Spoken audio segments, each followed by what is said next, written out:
How to change your money on Zelle in 2023. My name is Ali and I will walk you through on how to change your money on Zelle. Okay, so as you can see here, as they said, if you need to send money in different currency, you may need to consider other options such as international wire transfers or using a dedicated currency exchange service.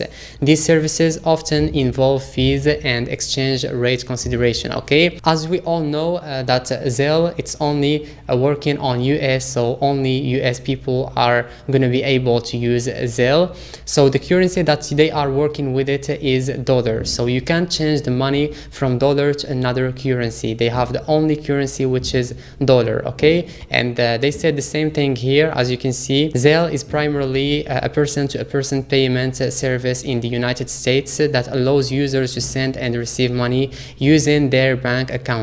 It doesn't have a built-in currency exchange feature. Transactions on Zelle are typically conducted in the currency of the country where your bank account is based. Okay, so that's it, guys. As you can see, you can't change your money on Zelle. That would be it, and I will see you in the next video.